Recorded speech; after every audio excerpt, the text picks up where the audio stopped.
émission Moseka Malewa moderne, mbote na bino banso bisika bozali na mboka Congo, na ba province na biso ya Congo, esika nyonso ozali na Équateur, na ba Congo, Bandundu, Kasai, Kivu, Kisangani, bisika nyonso esika bozali na pesi bino mbote, na pesi mbote pe na bandeko nyonso bazali na Europe, na États-Unis pe mokili mobimba na ba Chine, boya mbote na ngai na esengo. Na mukola lelo nayaki kotalisa bino matungulu oyo nga nalambaka. Po boyebi nga Malewa moderne naza traiteur na bino, naza ko exercer awa na mboka Belgique. Eza na matungulu moko boye na présentaka ngo mingi na ba viande fumée ya biso ya Belgique babengaka ngo cotis. Na présentaka ngo pe surtout na taba ekoki kolia mape na ba mapapu na ba soso na ba boulette na eloko nyonso oyo kolinga koliela. Tellement que batu mingi batunaki ngai mama Malewa lolenge nini osalaka matungulu na yo wana toyokaka ngo sukali yango nazwaki mokano ya kosalela bino émission oyo pour na partager na bino recette wana. Mais recette yango ntango na bandaki ko créer yango nasalaka ngo na façon moko boye. Et dernièrement, na eko bakisa ingrédient moko o lelo na ko garder pour nangai to ko benga ngo ingrédient mystère. Ce que vous sepeli na ko yeba ingrédient ngo pour ko komelanga na commentaire ingrédient bino bozo kanisa ke ko kozala. Ce que na moni moi la réponse ça n'était tombé juste na ko sala vidéo mususu pour na ko révéler ingrédient wana. Bonne recette na biso ya sauce wana na ko pesa bino kombo nango. C'est-à-dire que les sauces moko ya inspiration asiatique. Na découvert kango na restaurant asiatique moko na tout akaba ingrédients bango pe ba bombela kingai mais ba pesa kinga ingrédients de base. Donc ingrédients de base ezali ingrédients de base ya sauce oyo parce que sauce ngo comme nango sauce nyok mam. Eza na monoko ya ba asiatique. Sauce ngo ezali sauce ya mbisi basali yango na bambisi oyo eza mike lokola bandakala nde spécialité moko ya asiatique. Awa na mboka Belgique lokola pe na bamboka mingi ya Europe pe États-Unis bokoki kozwa ingrédient wana na bashop ya baasiatique. Lokola tozomona na écran na biso tokokotisa pe pilipili, tokokotisa katikati ya carotte, matungulu mibale pe totie na nsima kuna. Mais soki okosala sauce yango ebele ozwi matungulu ebele. Tokokotisa pe vinaigre ya citron po ba vinaigre ezali ya lolenge ebele na ye moko pe citron ya mobimba tokokotisa yango. Omoni ndenge eza na écran bakomi vinaigre au citron nde nasepelaki kosala na vinaigre oyo. Donc bomoni kuna fish sauce eza na anglais mais awa na Belgique bakomaka pe sauce poisson na bandeli citron et comme jus de citron yango na la kisibino carotte na biso to ko râper yango et comme carotte râpée yango wana tout ça sont ingrédients mususu na bosana kieza sukali sucre yango wana na mai to ko utiliser voilà na mesure wana ya tasse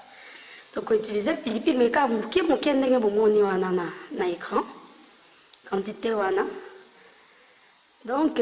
nalingaki pe koyebisa bino ke pona kosala recette oyo il faut utiliser eloko moko lokola doseur. Biso na vidéo oyo to utiliser ki tasse. Donc chaque biloko bando kotisa il faut doser kokana. Donc kaka tasse wana moto ko servir de base. Donc amati nzungu to boki dose ya mai na kati ya nzungu. Voilà, ndenge bozomona wana. Voilà, même dosage ya mai to sali ya sukali. To eko bakisa. Voilà, wana sikoyo ezali mai na sukali na kati ya nzungu oyo tokoya kochauffer yango pour que sukali wana nyonso tu elimwa. Toye na moto na biso tokodepose kaka nzungu tokokengela malamu kino sukali elimwa na kati ya mai wana. Voilà, bozomona. Entre-temps, tokataki matungulu na biso,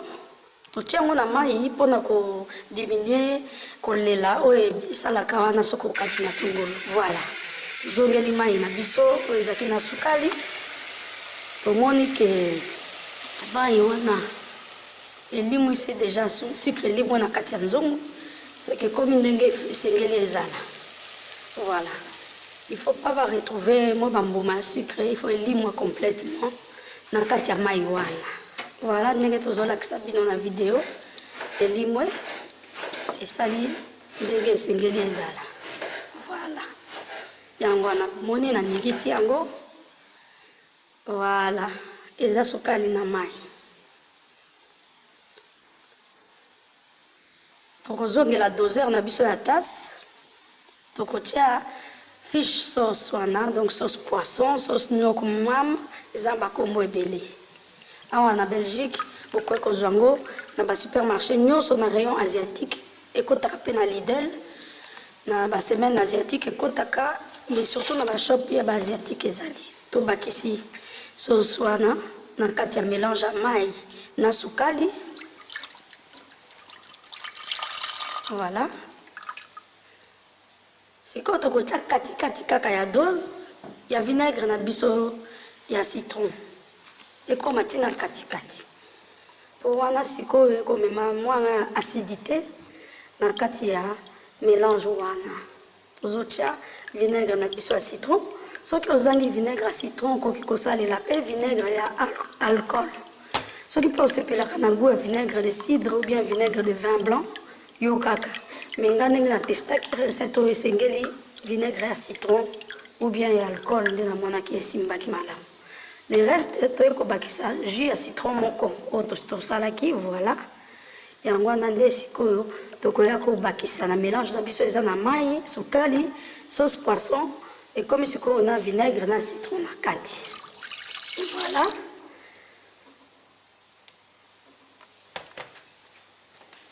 ekomi ntango ya kobakisa carotte na biso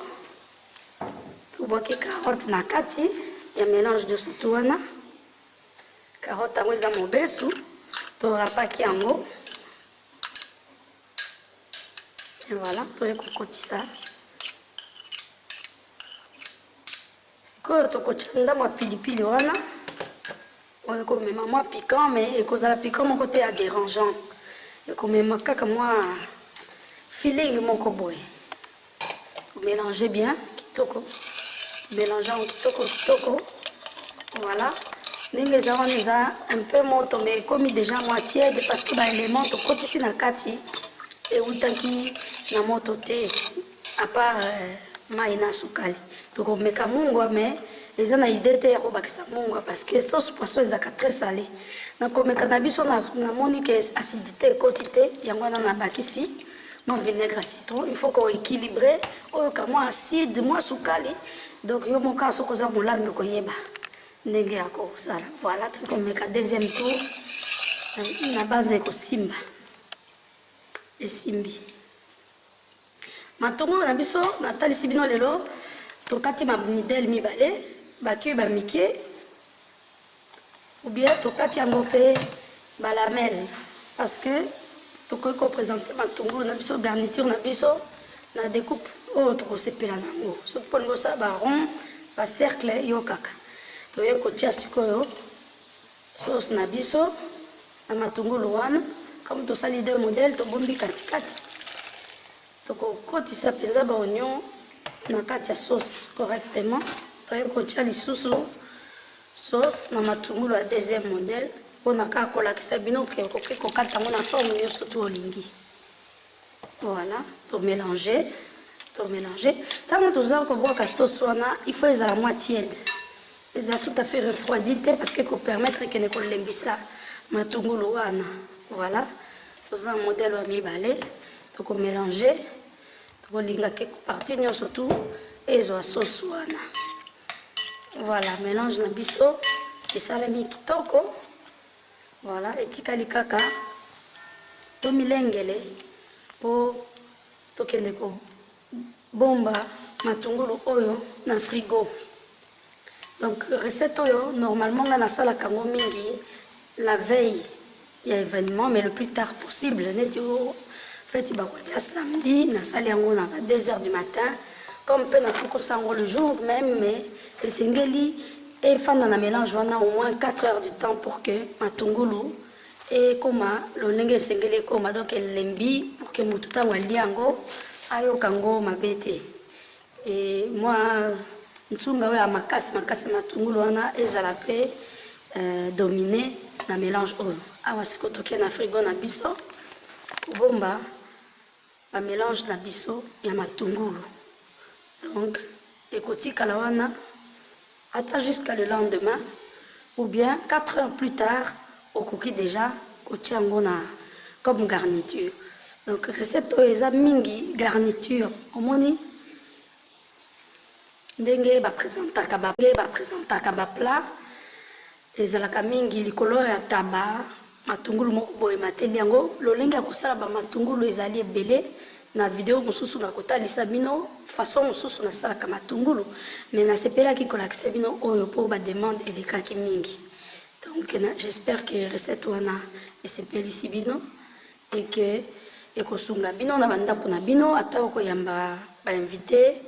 okoki kosala yango obandi nango après ozosala misala misusu napesi bino merci ndenge bolandi émission na ngai ya lelo bosabone na chaîne na ngai mpo bokoka kolanda baactualité ya bamai ya sika ntango ekokota bopartage mpe video oyo baninga mpe bayeba secret oyo